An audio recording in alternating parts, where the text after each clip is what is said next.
que lo va a presentar Carlos Gallegos. Carlos, casi todos lo conocen, yo lo conozco hace más de 20 años. Más. Ingeniero eléctrico, ¿verdad? Universidad de Carleton, en Canadá. Ahora Carlos es socio de Ernst & Young, de consultoría. Aquella es Diana. Esa es Diana. Hola, buenas tardes. Diana también participó en la elaboración del informe. Espero que sea muy provechoso, que podamos conversar, discutir de camino. No importa, que hagamos preguntas de camino. Sí, por favor. Ok, con ustedes, Carlos. Ok, gracias. Tenía días de no venir al club repasando el índice de informes, porque este es como el quinto, así que ya me deberían dar un Rolex.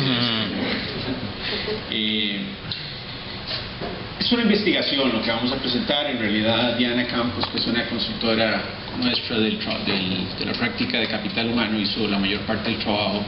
Yo me limito a recibir el mérito, la guío un poquito en algunos temas. Y la idea es poder provocar cierta discusión y van a ver que algunos temas son suposiciones o escenarios que quisiéramos plantear. El trabajo parte de una encuesta que se hizo con los miembros del club y unas entrevistas a algunas empresas, y tuvimos una muestra como de 70 personas que contestaron. Una muestra de 70 personas claramente no es significativa desde el punto de vista estadístico matemático, pero nos da una idea de cómo por lo menos en esa muestra de 14 empresas, 70 personas y 14 empresas, ¿verdad, Diana? Que en conjunto suman los trabajadores de esas organizaciones representadas como 100.000 personas, podría ser algo interesante. Entonces eso es lo que queremos compartir con ustedes, ¿verdad? Los resultados de la investigación y qué podría significar.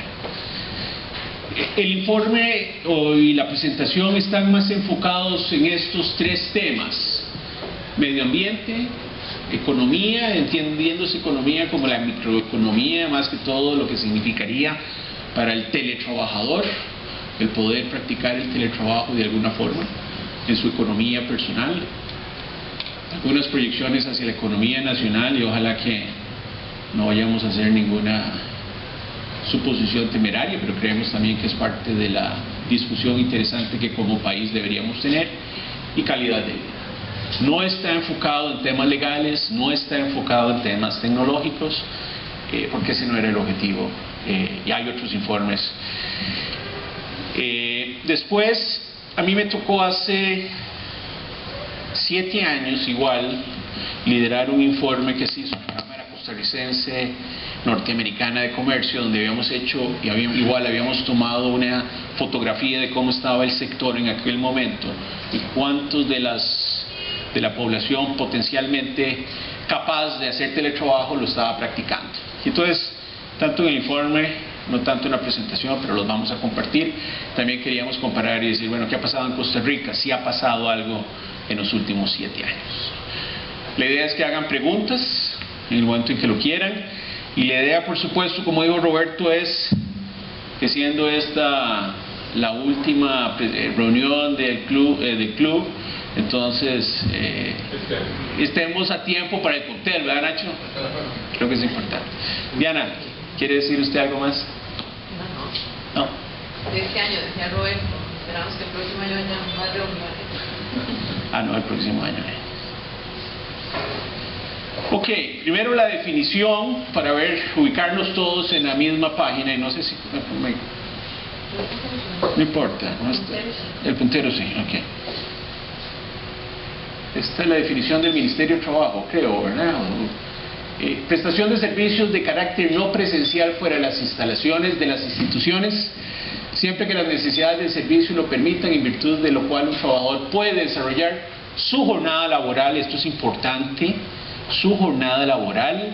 No estamos hablando de movilidad. Si yo uso mi móvil cuando voy en el carro, o cuando estoy almorzando, o cuando estoy... Para efectos de este análisis y este estudio, eso no es teletrabajo. Yo puedo tener desde el móvil muchísimas capacidades, pero no es teletrabajo. Aquí lo que queremos medir es cuando una persona se queda en un lugar que no es su lugar de trabajo, puede ser su casa, puede ser un lugar alterno, y desde ahí completa una jornada laboral. ¿No? ¿Estamos claros en nada? Porque si ustedes comparan y dicen, no, si yo hago correo y mando muchísimas cosas, sí, cuando me estoy moviendo, eso es válido. Yo puedo estar haciendo trabajo remoto, pero para efecto de este análisis y para efecto de las economías y los beneficios ambientales y económicos, eso no aplica. Ok. En forma parcial o total desde su domicilio, que es principalmente lo que hemos visto en Costa Rica. En otros países se acostumbra o es más normal tener centros de acopio o lugares de trabajo donde las personas salen de sus casas, llegan aquí, teletrabajan, no llegan al lugar final donde normalmente deberían trabajar. Son lugares mucho más alejados de los centros, les ahorra muchísimo tiempo en combustible, tiempo de transporte y todo, pero no lo hacen en el lugar normal donde debería ser la jornada laboral.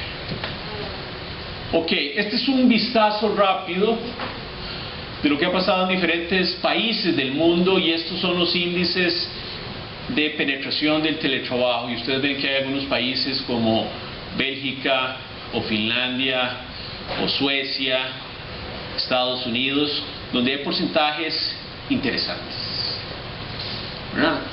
O sea, y estas cifras fueron tomadas de algún informe, pero lo que dice aquí es que en Estados Unidos cerca de un 30% de la fuerza laboral hace algún tipo de teletrabajo. Y nosotros también vamos a calificar teletrabajo como hacerlo por lo menos un día a la semana. Porque si lo hago una vez cada 6 meses, pues, probablemente no. Y todos los análisis, vamos a ver ahora, están basados sobre una persona que pasa 2 días a la semana haciendo teletrabajo. Ok, ¿qué es lo interesante de esto? Porque después nos vamos a tratar de comparar como país. A nivel global, esta muestra de países, que ustedes podrían argumentar que es representativa o no, fue la que tomamos, el teletrabajo ha ido creciendo, la adopción de teletrabajo ha ido creciendo a una tasa de 1.25 anual, o sea, y no es sobre la base, sino sobre el 100%, 1.25% de la población total adopta teletrabajo año con año, cual nos parece interesante y como un benchmark que vamos a poder analizar. Ok, esta fue la muestra. Entonces, una muestra de 70 personas que contestaron 43 preguntas.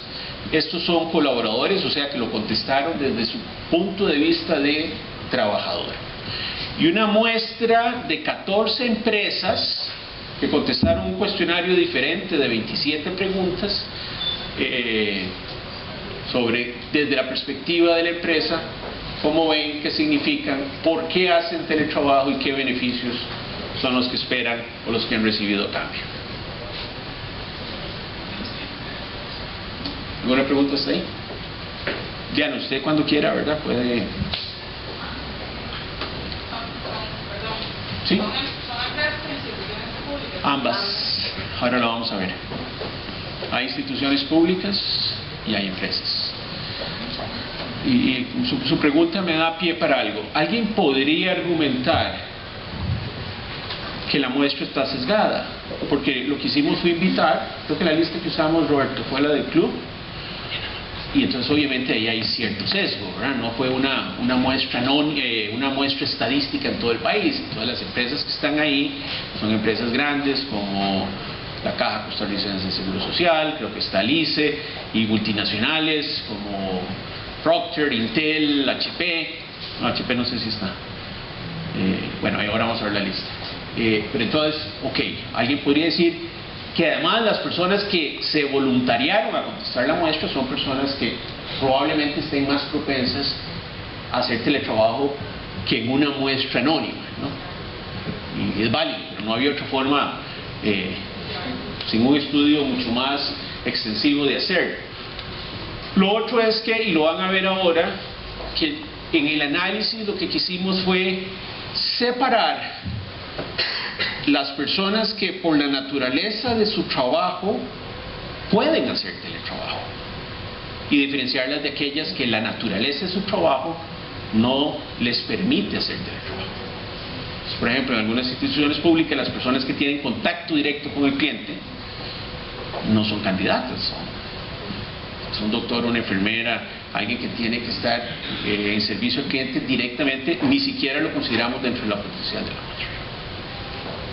Ok, la percepción, ya si quiere, ayúdenme aquí. Ok, lo que era el cuestionario para los trabajadores incluía las preguntas generales que vamos a ver más adelante, se reflejan en cuanto a los tiempos, a las distancias, a los costos, e incluía una escala que tenía una serie de preguntas, si alguno de los que está aquí lo completó se acordará, era de la pregunta 16 a la pregunta 42 del cuestionario.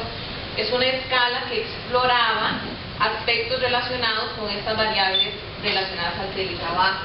Básicamente nos enfocamos en ver temas relacionados con satisfacción laboral, que en la recolección de información con los patronos pudimos también corroborar a través de cuestionarios y a través de las entrevistas que nos dieron los patronos, temas asociados con calidad de vida, con lo que es balance de vida, equilibrio, el manejo del tiempo personal, del tiempo laboral, salud ocupacional, los aspectos que muchas veces preocupan a los patronos en cuanto a implementar o no implementar una política de teletrabajo, temas asociados con la motivación, con la productividad, con la calidad del trabajo que se genera cuando trabajamos desde la casa, los temas específicos de ahorro económico en cuanto a costos asociados con el transporte, con combustible, con peajes, y la parte de conciencia ambiental, que era uno de los ejes primordiales de este estudio, poder identificar cuál sería el impacto, es parte de los escenarios que vamos a presentar más adelante, de la implementación del teletrabajo en cuanto al consumo de hidrocarburos y en cuanto a lo que esto representa en huella de carbono.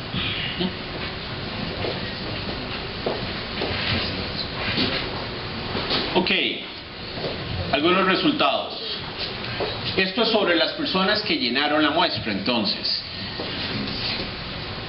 de las personas que pertenecían al sector público, 33% practican teletrabajo y un 67% no.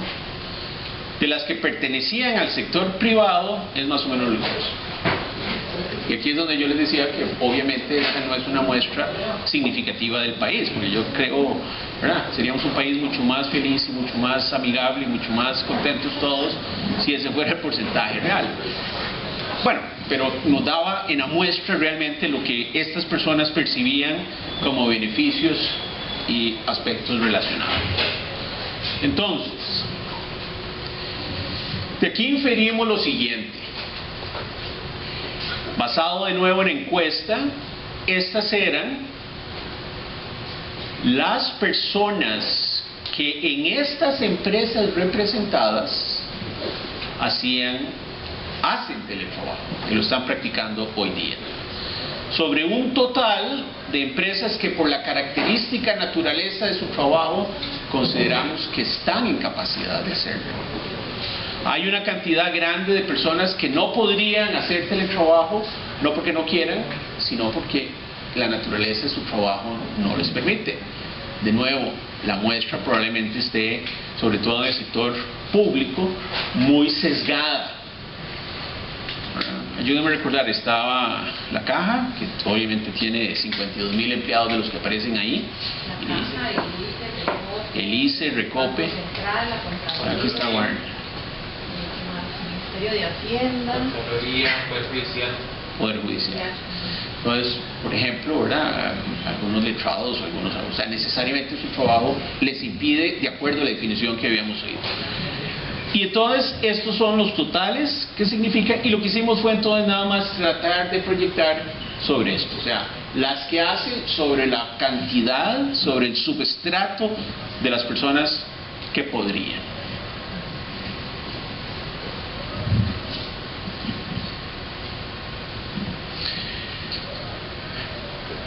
Para el 86% de los encuestados realmente perciben que es, no sé si este fue el más alto, pero creo que si no el más alto entre los más altos, es un asunto de calidad de vida.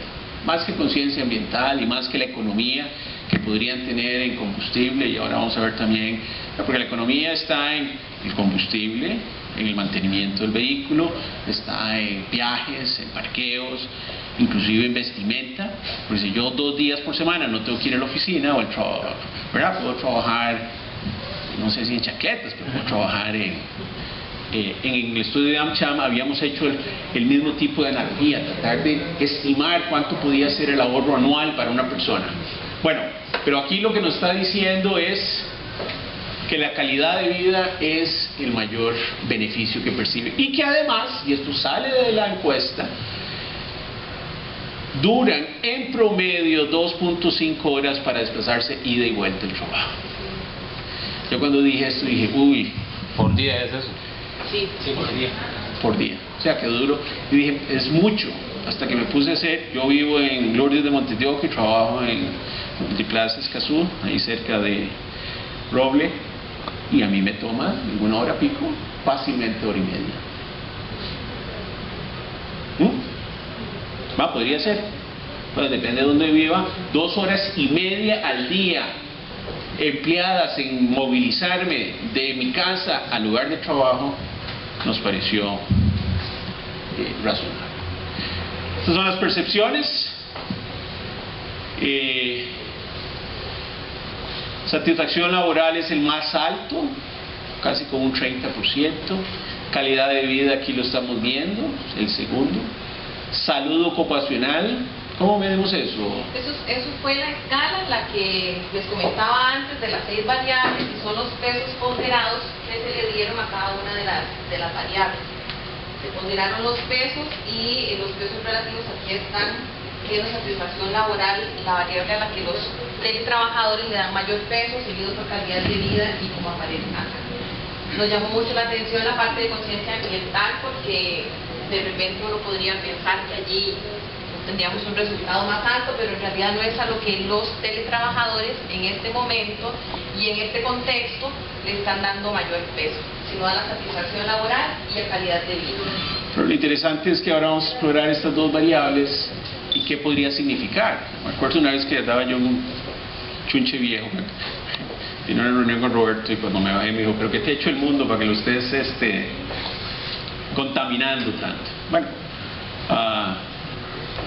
no sé, creo que no quisiera juzgar, pero eso es lo que dice la muestra. O sea, la gente lo hace más por beneficio propio, no por conciencia de que esté ahorrándole al ambiente un poco de contaminación. Sí, por favor. Porque espero obtener esa satisfacción laboral porque la obtuvo. Porque la está obteniendo. Porque la está obteniendo. No, porque la está obteniendo. Ajá. Esto es la parte de la percepción de los trabajadores, solo los resultados de las encuestas. Sin embargo, cuando hacemos las entrevistas con los patronos, ellos mismos nos dicen, hemos logrado, cuando se llevan ya más tiempo, que tienen prácticas líderes en el tema del teletrabajo, hemos logrado documentarlo a través de los estudios de clima organizacional. Los resultados han evidenciado para estos patrones que tienen prácticas líderes que la satisfacción de los empleados ha aumentado conforme las políticas de teletrabajo se han apalancado en las organizaciones. Interesante. Ok. Sé que hay algunos economistas, entonces a la que Félix no nos desbarate la presentación, ¿verdad? Algunas proyecciones son sencillas. Esto también nos lo dio la encuesta. En promedio, cada persona se desplaza 25 kilómetros al día.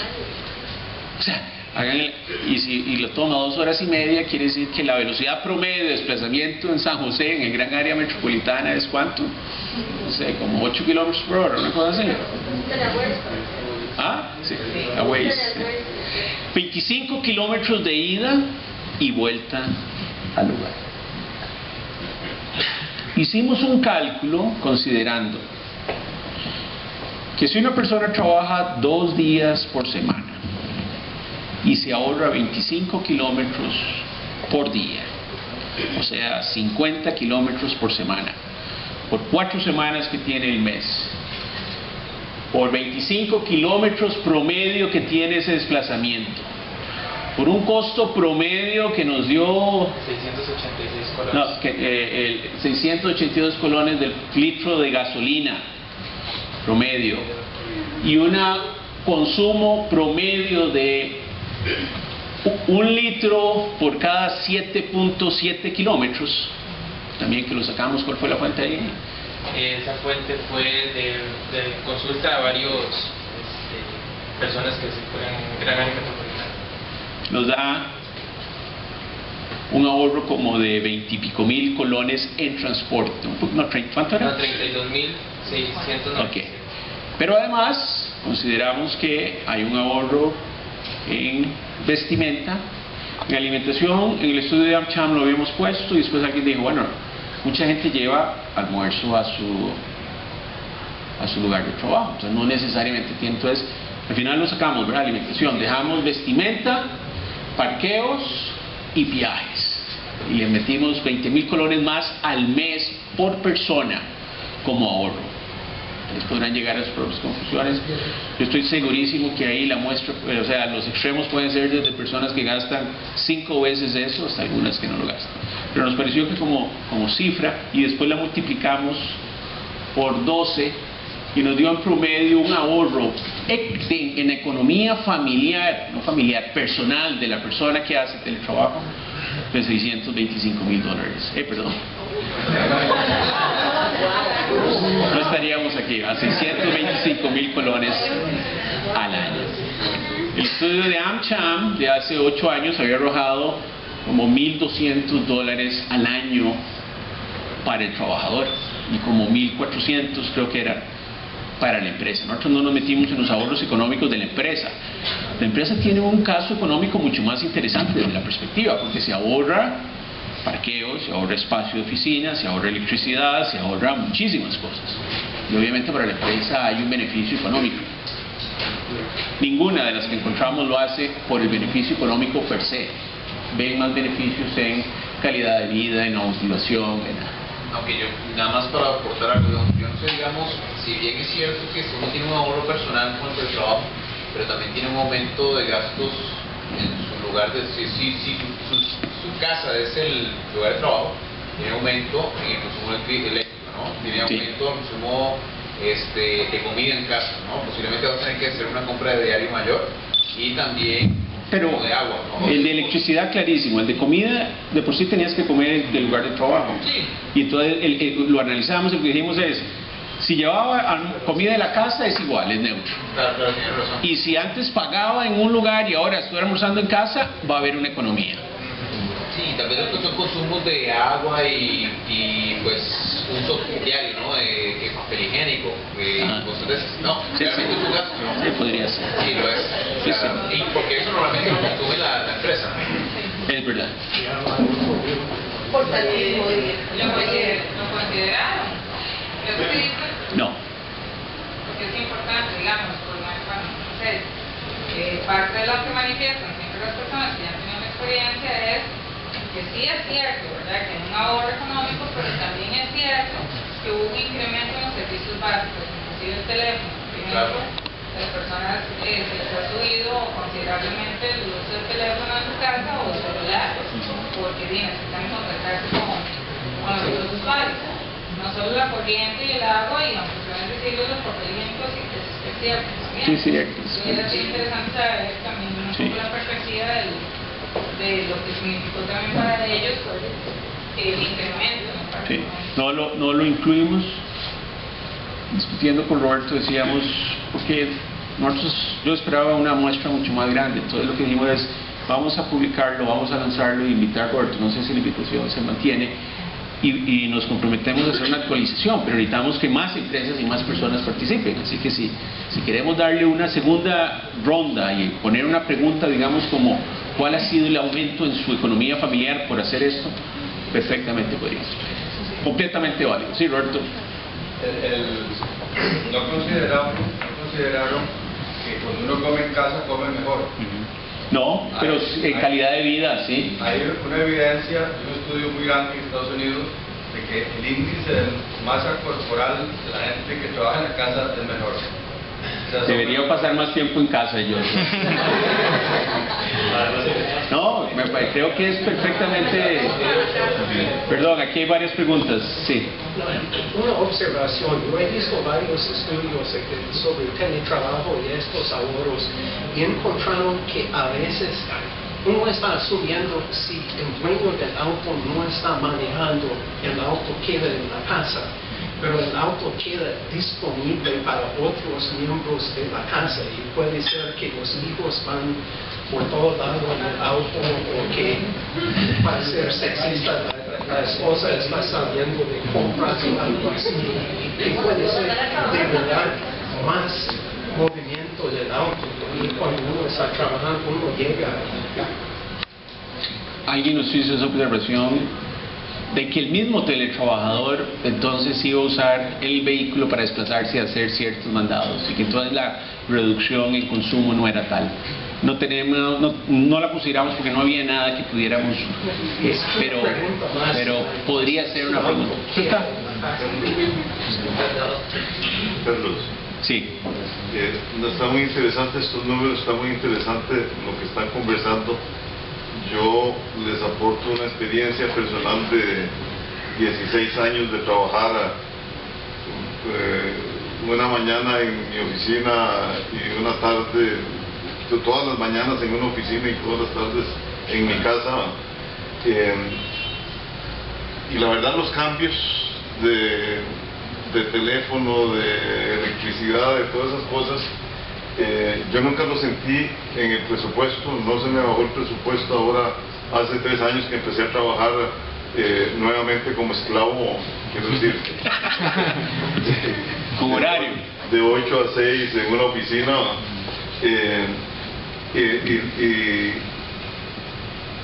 y sí hay una diferencia muy marcada que cuesta mucho medir, pero que mi sensación, mi intuición es que le gana mucho al papel higiénico y a todas esas cosas, ¿no? Y es el bienestar de la cabecita.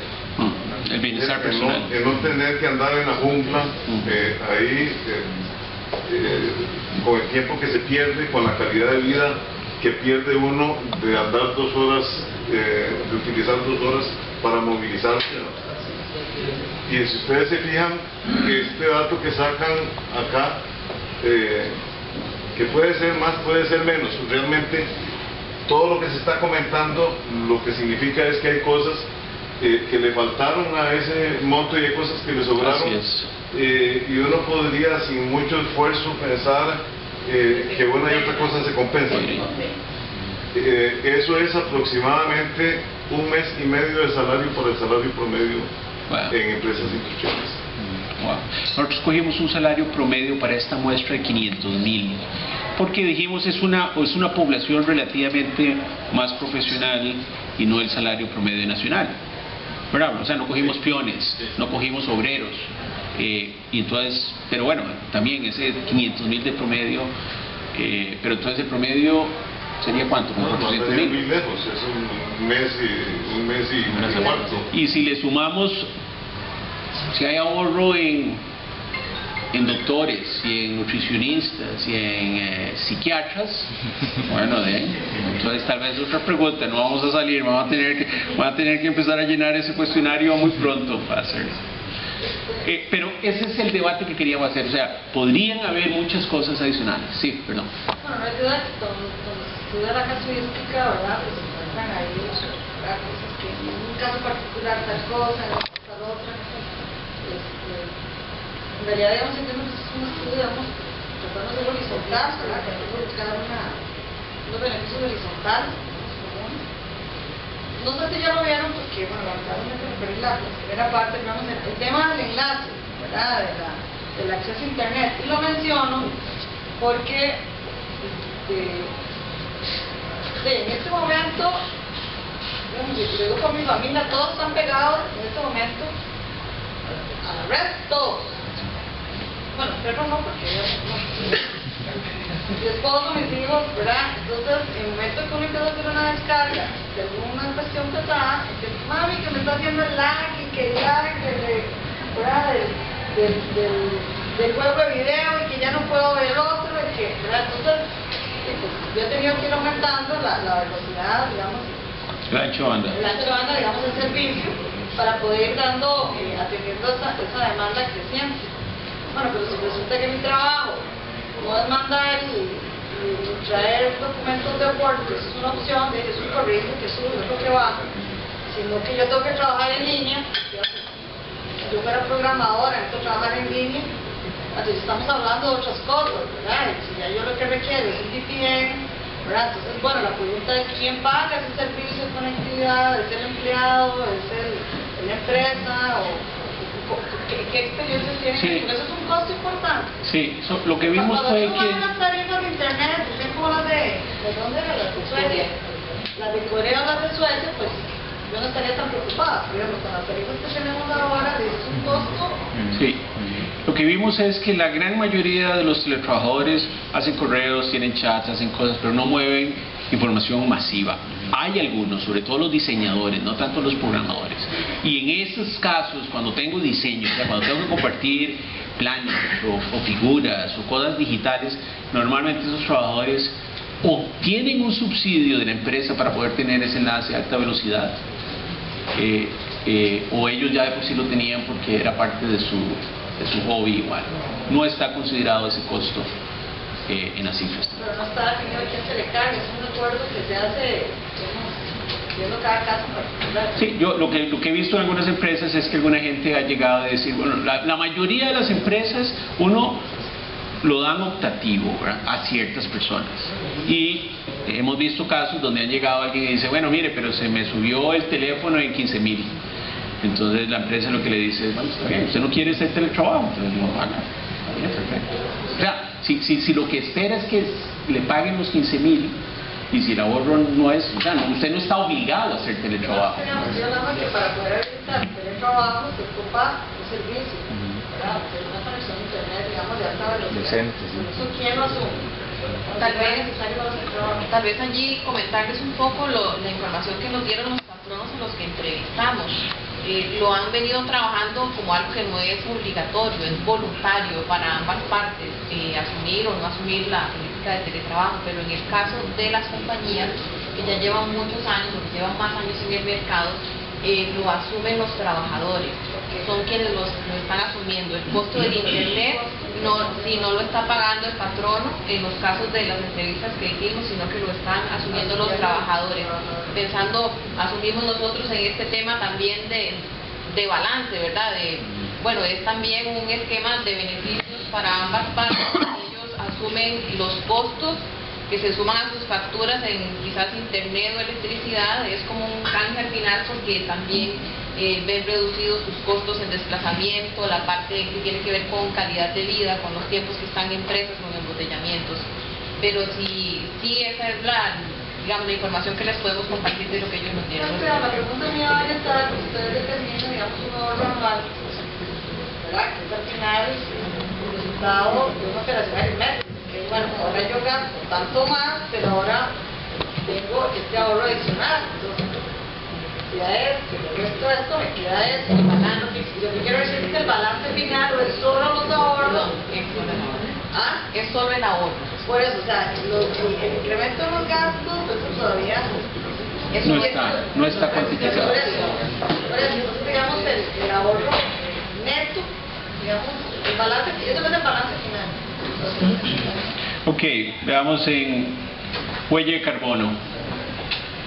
Mismo análisis, un empleado, vehículo propio.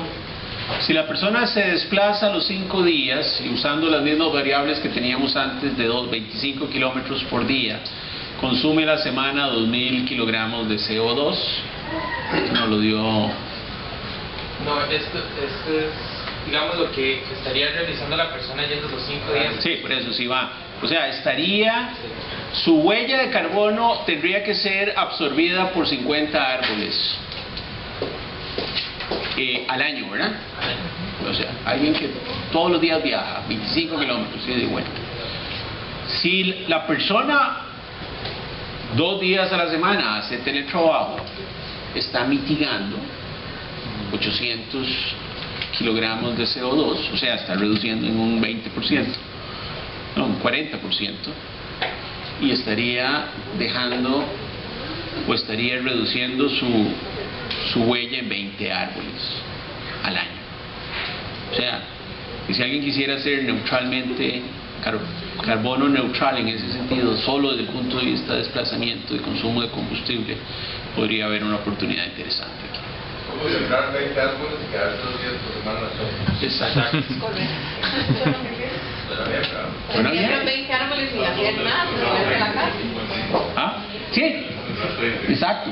Ya no tienes que sembrar los 50, pero ayuda. O estás ahorrándole 20 árboles al año el trabajo de tener que absorber. 20 árboles al año nos pareció que era significativo. Cuando haya mercado de carbono, para monetizar eso. Ok, ¿quiere cubrir esto? Bueno, de la información que recopilamos a través del estudio, de la revisión que se hizo, de las entrevistas, identificamos que son varios los factores de éxito, los factores clave para poder implementar una política de trabajo, comenzando por tener políticas públicas para fomentar el teletrabajo, que en este sentido el país ya ha venido pues, trabajando con el tema. Ya se hizo un proyecto de ley para impulsar el teletrabajo, ya hay organizaciones del sector público que también están impulsando al sector privado. Pero los resultados, con la muestra que lo abarca, nos dan de que ha sido más exitoso la implementación en el sector privado que en el sector público. O sea, que quiere decir que ha avanzado más las estrategias y políticas internas, o ha tenido un impacto mayor las estrategias y políticas internas que la política pública como tal, ¿verdad? Me parece muy interesante porque al final lo que se ve es que, como muchísimas otras cosas, es un tema también de voluntad, ¿verdad? Sí.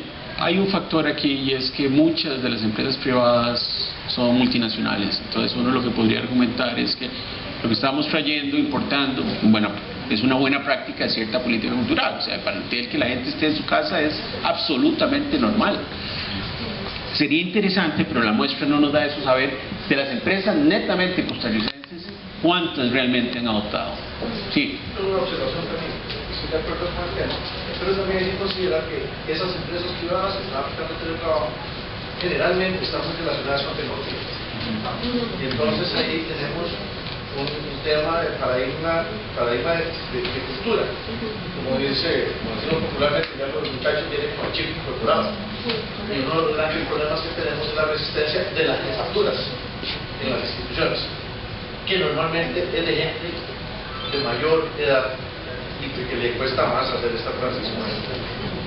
Sí.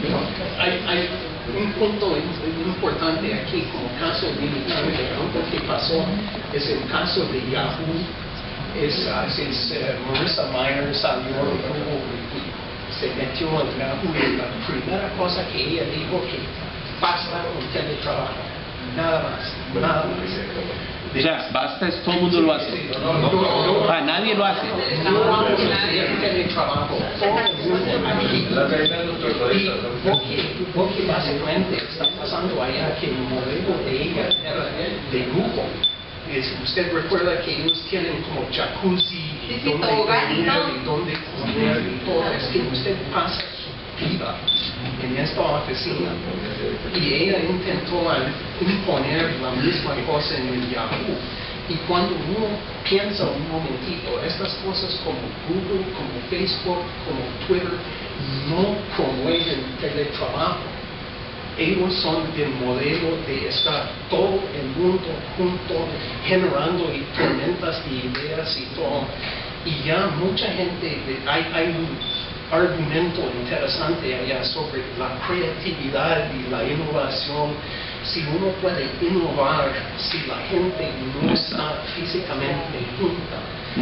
Y cada vez que yo veo otro estudio sobre eso, yo pienso, sí, claro que sí. Albert Einstein siempre estaba con 20 años allá generando la teoría de relatividad. Obviamente uno puede ser creativo solo, pero es una cosa ya de exactamente qué tan innovador.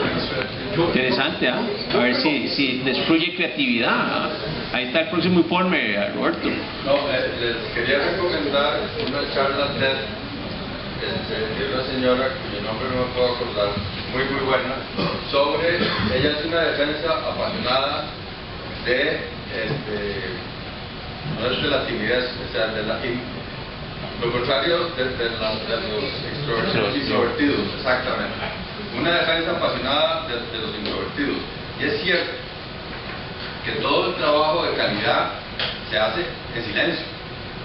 O sea, la innovación, usted quiere escribir algo, usted necesita silencio, usted necesita pensar. Hay una definición muy buena que me dieron hace 30 años de qué es pensar. Es una chiquita de 3 años. ¿Qué es pensar? Es lo que usted hace cuando no está hablando. Es una definición muy poderosa, me parece a mí, ¿verdad? Entonces, en la cultura, en la época que vivimos, le da muchísimo peso al trabajo de equipos y a ser extrovertidos y a ser vendedores, y palis y toda la vaina, pero el mundo no progresa de esa manera. Los saltos cuantitativos se dan en silencio, y nadie puede proveer mejor el silencio que el teletrabajo. Por eso es tan buena idea que el teletrabajo sea 2 días por semana y no 5. Es una diferencia muy grande, ¿verdad? O sea, 2 días por semana, uno tiene cuentas por leer y cuentas por pagar, y la única manera de ponerse al día con esas cuentas es teniendo tiempo, en silencio. Sí, y eso está bien, ¿verdad? Cuando las personas pierden contacto completamente, no solo pierden contacto con sus trabajadores, sino que empieza a ser 1 o 2 días, pareciera que es razonable. Las anécdotas personales. El lugar, pero yo creo que es fundamental tener el lugar, el foro, donde la gente confluye e intercambia ideas, y tal vez planta semillas. En mi experiencia de estudiante de doctorado, el lugar más importante, y vos estuviste también, Robert, es el lugar donde uno se hacía el café. Era mucho más importante que el laboratorio, la biblioteca y todo lo demás. Es donde la gente se encontraba casualmente e intercambiaba ideas. Por eso me parece una barbaridad que cuando hicieron el Centro de Investigaciones de Computación en TEC, el arquitecto no se le ocurrió, hizo un diseño fálico, ¿verdad? No se le ocurrió tener un lugar abierto para que la gente pudiera cruzarse con muchas pizarras e intercambiar ideas. La otra es que yo hago teletrabajo, a veces en silencio, pero a veces descubrí que solo me acompañan Bach o Händel, y bajitos, bien suavecitos, ni siquiera tolero Beethoven, mucho menos rock progresivo y jazz. No tengo esa, yo no me imagino a ninguno de esos compositores haciendo buena música con el ruido que nos circunda. Y lo otro es que, aunque hago teletrabajo ahora, el desplazarme menos aumentó mi calidad de vida en 1 hora y media diaria, que ahora dedico a hacer ejercicio. Espero el año entrante volver a la música. Eso. Muy bien. Pienso que hay mucho que ganar, y coincido con Roberto y los demás, que también uno necesita el encuentro con sus compañeros de trabajo, a veces el encuentro virtual, pero necesita el intercambio de ideas. No tiene que ver con esto, pero les voy a decir lo que nosotros estamos viendo con las nuevas generaciones, que aún estando en el lugar de trabajo, evitan el contacto cara a cara. Y es malísimo, ¿no? Porque antes la gente se levantaba por lo menos del cubículo y iba. Ahora prefieren mandarle un mensaje que ir y hablar con el compañero que está a 2 cubículos. O sea que hay algo ahí que está... Es una forma de relacionarse distinta. Bueno, porque también lo hacen así, pero lo hacen todo el tiempo y a toda hora. ¿Ya? O sea, no es que en el colegio sí, bueno, todo el tiempo a toda hora, ellos, porque un momento se conectan, se dicen las cosas. Es una forma distinta de comunicar. Muy distinta. ¿O qué tal que su jefe se envía correos a las 11 de la noche? Sí, eso sucede. Se puede escapar. Bueno, sí. Yo sé que este sistema de que participemos de la forma en que estamos participando nos va a alejar el cóctel, pero bueno. Lo que va a hacer es que a Roberto se le va a enfriar, se le va a deshacer el hielo.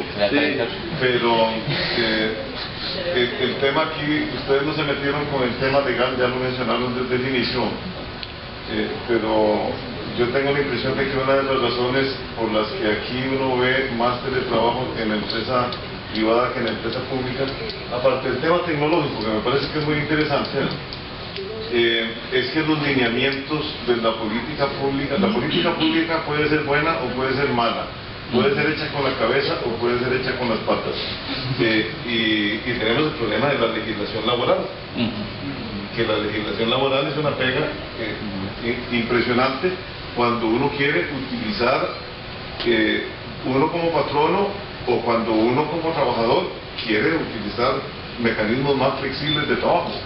Bueno, el decreto que se sacó, y esto yo no me lo he estudiado el decreto, pero la gente que me está estudiando estas cosas, y lo que me dice es que si hacemos algo de esto lo tenemos que hacer con otro nombre que no se llame teletrabajo. Porque entonces hay una serie de pegas ahí en donde tenemos que mandar a Harold a que revise si el ambiente donde está trabajando el empleado es, y que lo vaya a revisar cada 15 días para ver si es el adecuado, si tiene iluminación, si es... Y entonces con solo ese tipo de cosas, ¿no? de un excesivo paternalismo laboral que termina en un perjuicio para los trabajadores. Siempre eso está bien documentado. Lo que hace es que sea casi imposible entrar en los esquemas. Entonces, ustedes no tocan el tema legal aquí, pero ahí también parece que hay un tema válido, complicadísimo. Tal vez con eso, y para ir cerrando ya esto y avanzar un poco más, el tema que hablaban de que el trabajador tiene que estar en la oficina, no tiene que estar en la oficina. Mucho de lo que encontramos en los resultados de los cuestionarios y de las entrevistas es precisamente un tema de cultura organizacional y un tema de liderazgo, porque muchos de los líderes prefieren ver a sus colaboradores allí sentados, aunque estén sentados las 8 horas sin obtener resultados tangibles en productividad. Entonces pasa por allí, por el tema de la cultura organizacional también, del apoyo que tiene la alta gerencia. Por ejemplo, algunos datos que tenemos en este tema del apoyo de la alta gerencia: 31% de los mismos patronos que completaron los instrumentos perciben que no hay apoyo de la alta gerencia para implementar política de teletrabajo, y 50% de los trabajadores también lo percibe así, como la necesidad que tiene el líder de verlo allí, aunque el resultado no lo esté midiendo tan seguido. Y bueno, los otros tienen que ver con tener un plan, tener una estrategia, comenzando por cómo le llamamos.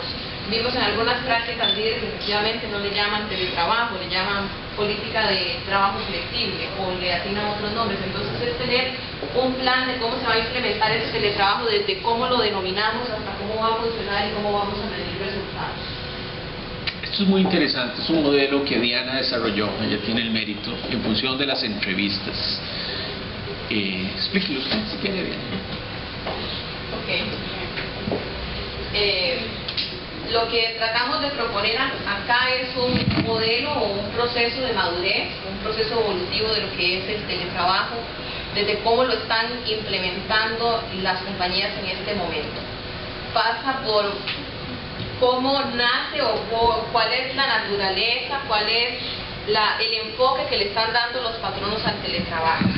Entonces, lo que logramos ver, si logramos con las entrevistas, como tratando de ubicar el tiempo, si es práctica líder, no es práctica líder, qué resultados se están obteniendo con el teletrabajo, vimos que hay 4 fases evolutivas de implementación del teletrabajo. La primera es básicamente cuando el teletrabajo se está aplicando como una política o como un procedimiento. ¿Qué quiere decir esto? Bueno, tenemos un decreto, un proyecto de ley o una normativa que me dice hay que implementar teletrabajo y lo hacemos porque es una moda, y entonces hacemos una política para decir que estamos implementando el teletrabajo, o hacemos un procedimiento de teletrabajo sin que eso trascienda más allá en la organización. La segunda fase en este proceso de madurez es cuando el teletrabajo es percibido como un beneficio para los empleados. Entonces muchas organizaciones optan por el teletrabajo como una forma de atraer talento, de retener talento, de mostrarle a los candidatos o a los empleados que tienen un beneficio para ellos. Si seguimos avanzando por esta fase evolutiva, nos vamos a encontrar un nivel aún mayor de madurez en la implementación del teletrabajo, que es cuando el teletrabajo forma parte de la cultura de la organización. Muchas compañías ya tienen, el teletrabajo ya está funcionando en ellos no como una política, no como un procedimiento, sino que ha ido transitando desde ser un procedimiento, un reglamento o un beneficio a parte de la cultura de la organización.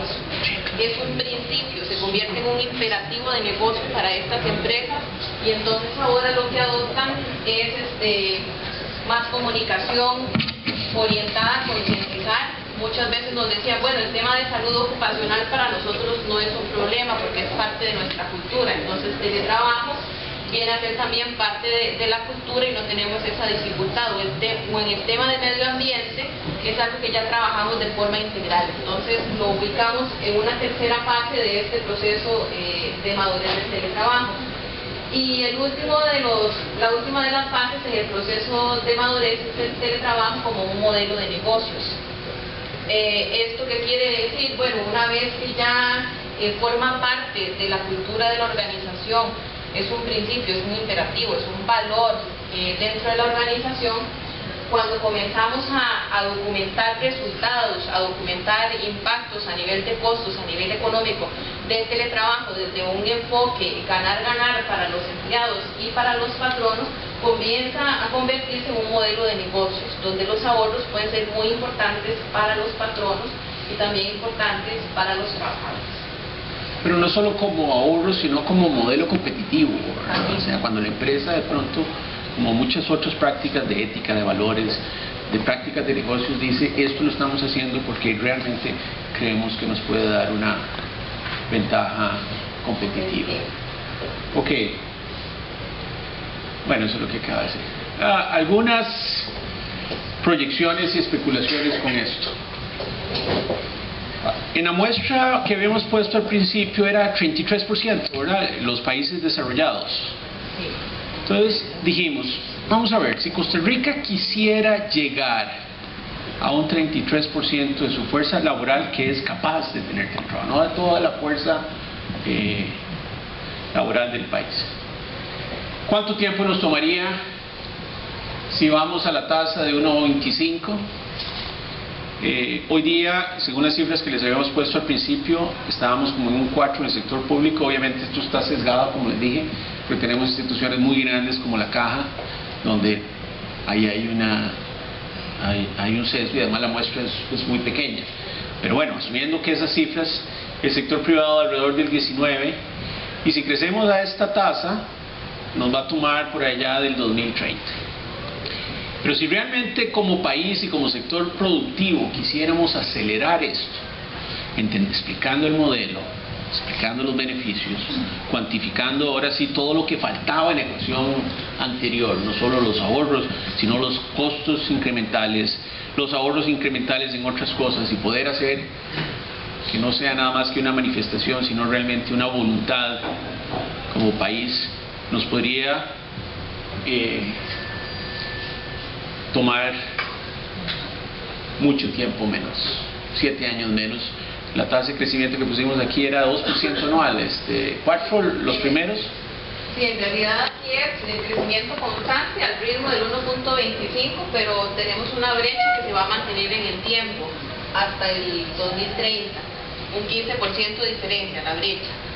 Este es al ritmo constante. El crecimiento acelerado, lo que proponemos en este escenario es un crecimiento constante de un 1% anual para el sector privado, con el enfoque de poder cerrar la brecha, si fuera, digamos, así, entre el sector público y el sector privado, y un crecimiento en el sector público era del 4%, los primeros años. Del 4% para los primeros años, hasta lograr en el 2018 que ambos estén al 24%.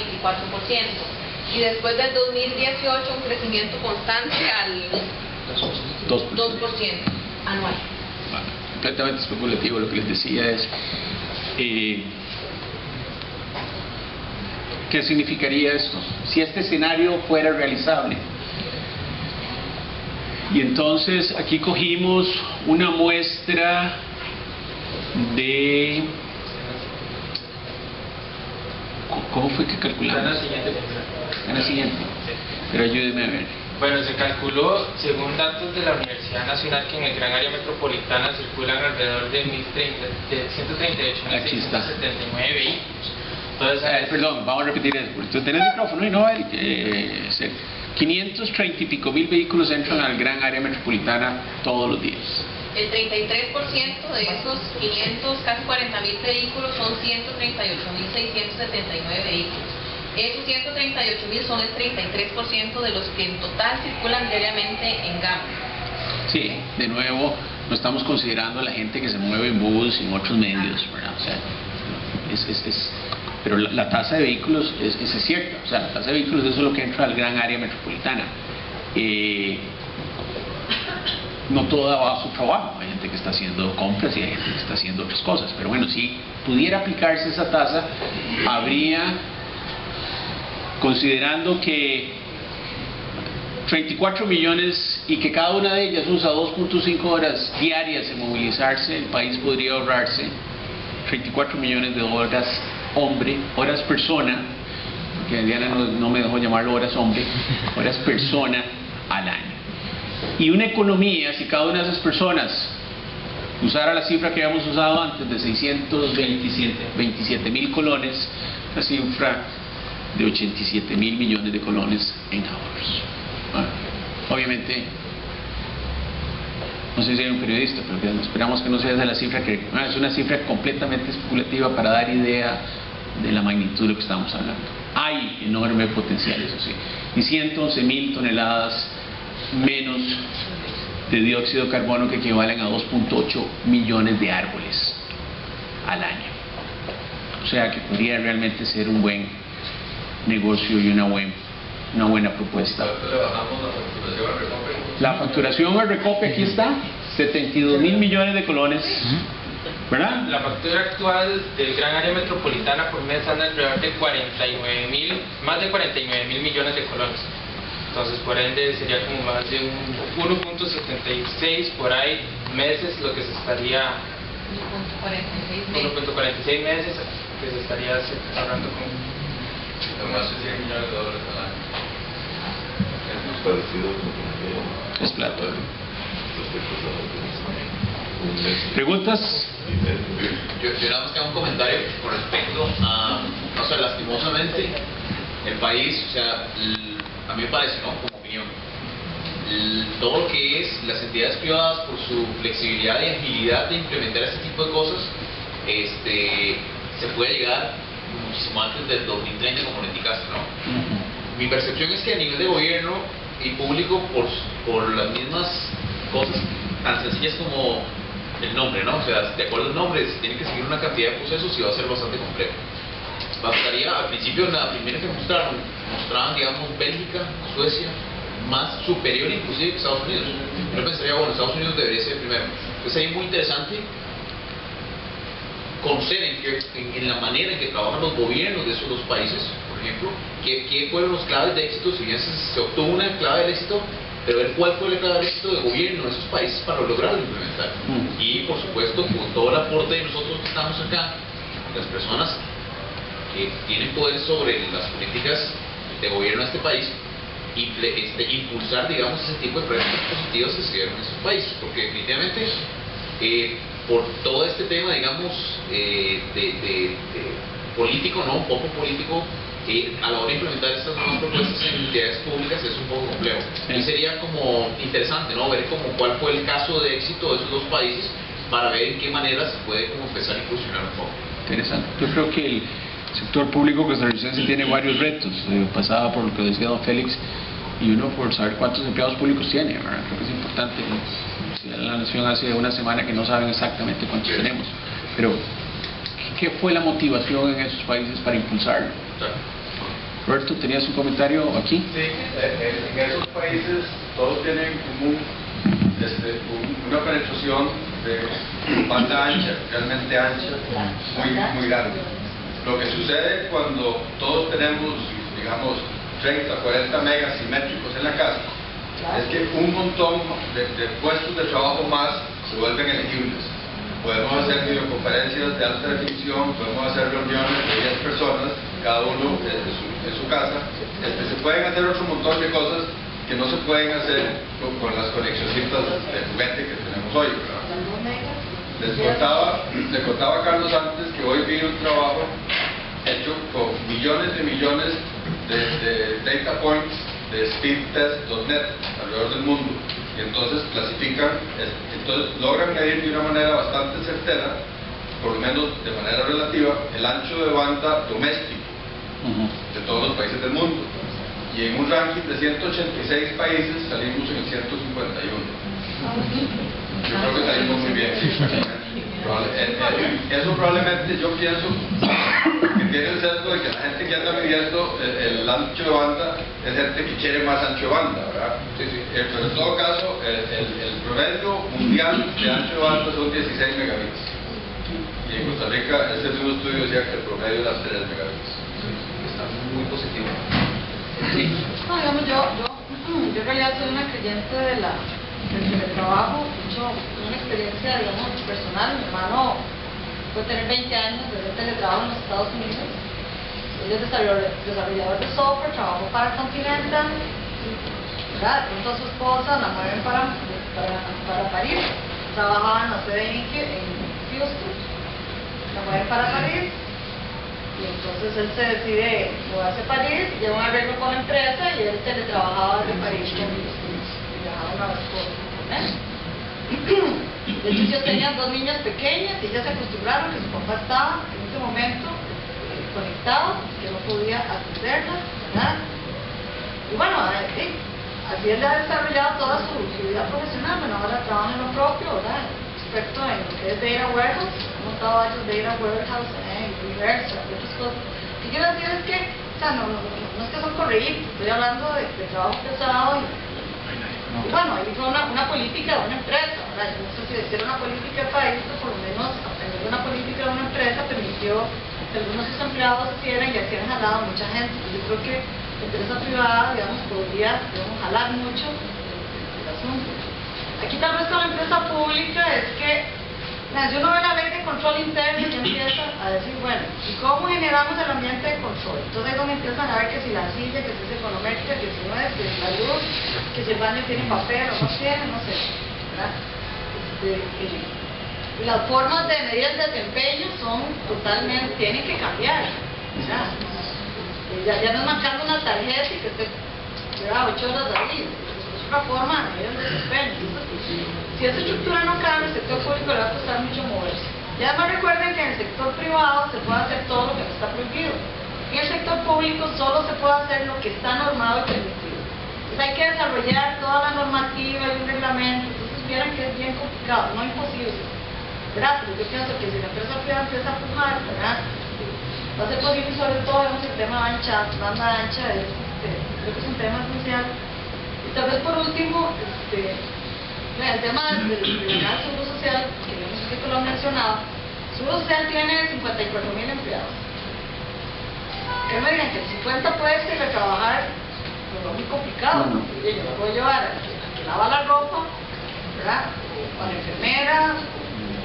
Algunos médicos sí podrían hacer, digamos, radiólogos viendo reportes, ¿verdad? Imágenes digitales, haciendo reportes. Entonces, digamos, cuando uno habla de que uno esperaría en el año que era, 2030. 2030. 2023, es un 40%. Pero de los que tienen capacidad de hacerlo. Por eso, digamos, yo no sé, digamos, en la caja, digamos, cuál es el potencial, digamos, de los 54,000, uno puede decir que 10,000 tienen el potencial. Yo realmente no conozco ese tiempo, ¿verdad? Me gustaría llegar a terminarla, ¿verdad? Precisamente para tener cuál puede ser el universo, ¿verdad? Pero sí creo que es un tema que hay que empujarlo por varios lados, ¿verdad? O sea, no hay que esperar a que el gobierno se mueva para empezar a mover las empresas, ¿verdad? A nivel individual y luego va colectivo y se va haciendo toda una masa crítica y creo que de pronto ya damos el salto para el otro lado. Muy bien. También a manera de reflexión de las experiencias que nosotros estamos viviendo. Muy enfocado hacia lo que plantea doña Gabriela, en empresas públicas tenemos que revisar qué es lo que podemos hacer. no, entonces se nos tacha de que eso no se puede hacer, entonces estamos incumpliendo. Entonces a veces si el trabajo no está normado, entonces no podemos hacer teletrabajo. Entonces sería trabajo en el hogar o todos los términos que ustedes que se pueden realizar. Pero sí tenemos, ya hay como una los indicaste que sí había ya hay como un decreto, o por lo menos hay un decreto del gobierno digital, ¿te acuerdas? En donde ya se está hablando de teletrabajo, pero hay un montón de cosas de seguros, de aseguramiento, que implica los cuestionamientos de qué se puede hacer y qué no se puede hacer. Ahí estamos en el tema de la flexibilidad y la rigidez. Para no mal utilizar el término teletrabajo, que después no sea algo abominable para nosotros, sino que sea algo una facilidad. También hay casos de este tipo de trabajo en donde no necesariamente sea lo programado, sino que uno por algún motivo tenga que quedarse en el trabajo. O nosotros lo hemos aplicado con el tema de la restricción vehicular, que fue prácticamente en su inicio. Y he tenido casos en donde los muchachos a veces se sienten mal, están enfermos y me dicen, yo no quiero que me incapaciten, porque si no, entonces no puedo hacer nada. Puedo ir para la casa, puedo trabajar y seguimos, y el día de mañana vengo. Entonces es trabajo en casa. Entonces, pero para esto, el reto que tenemos nosotros encargados de la parte de TI, los funcionarios de la parte de TI, sí es crear las condiciones para poder trabajar. O sea, el tema de las comunicaciones es completamente válido, pero hay elementos en donde a través de Internet podemos manejarnos. Ahí dentro de la flexibilidad está el tema de contar con Internet o no, por supuesto, porque en realidad muchos de los servicios que tenemos nosotros son a través de Internet, o la mayoría. Entonces ahí estaría el reto de nuestra participación. Muy bien, sí. Una pregunta nada más para saber, ustedes valoraron el ámbito regulatorio desde el punto de vista de telefonía, internet y demás reglamentaciones, especialmente cuando se trata de exportación de servicios. No. ¿Regulatorios de qué punto de vista? ¿Para el teletrabajador en su casa? Sí, yo, por ejemplo, cómo se aplica el régimen de zona franca si los trabajadores están fuera. Estoy hablando de cosas que en realidad pueden mover el volumen, ¿verdad? No. Zona franca, telefonía, por ejemplo, llamadas internacionales, que los toman en una compañía que recibe muchos contactos. Regulación de cómo se maneja la voz en un país dentro del marco de las legislaciones. No entramos en ese se lo saco porque creo que es algo que es importante. Si estás hablando de compañías multinacionales que pueden mover cantidades grandes de gente hacia la casa, eso habría que ver. Ahora que dijo casa, si bien el teletrabajo es trabajar o hacer la labor que uno debe hacer fuera de la zona de oficina, no necesariamente es desde la casa. Al principio mencionaste los centros de teletrabajo. Sí. Uno de los casos de éxito, empezando por la banda ANSA en Holanda, es que ellos hicieron centros de teletrabajo en las ciudades satélites. Y eso también tiene un impacto muy positivo en las ciudades dormitorio para lo que es el crecimiento de la economía de ciudades que hoy en día viven muy desiertas durante el día. Entonces, con un ahorro de $100 millones al año, creo que podrías casi que justificar un estudio o un análisis de hacer centros de teletrabajo en San Ramón, en Palmares, en los lugares externos, y todavía el impacto sería mayor, porque ya hay gente que puede tener trabajo local. Y un poquito menos desplazamiento, pero muchos mayores ahorros y más gente. La otra parte muy interesante es que no solo la gente que ya no se incapacitaría, pero hay un grupo de la gente que todavía podría trabajar como los adultos mayores, que a la hora de que no tengan que desplazarse hasta un punto central de trabajo podrían alargar su vida productiva en la economía. Entonces el impacto se va creciendo exponencialmente. Buenísimo. Bueno, Roberto, la invitación está ahí. Si el club quiere si alguien más quiere hacer un segundo round, tomarlo en cuenta, pero lo que necesitaríamos es que llenen los cuestionarios y todo, porque si no es muy difícil, ¿verdad?, poder diferir. Bueno, muchísimas gracias a todos y gracias a Diana y a Pedro que están haciendo este trabajo. Yo quiero agradecerle a Diana y a Carlos, me parece que fue un excelente trabajo.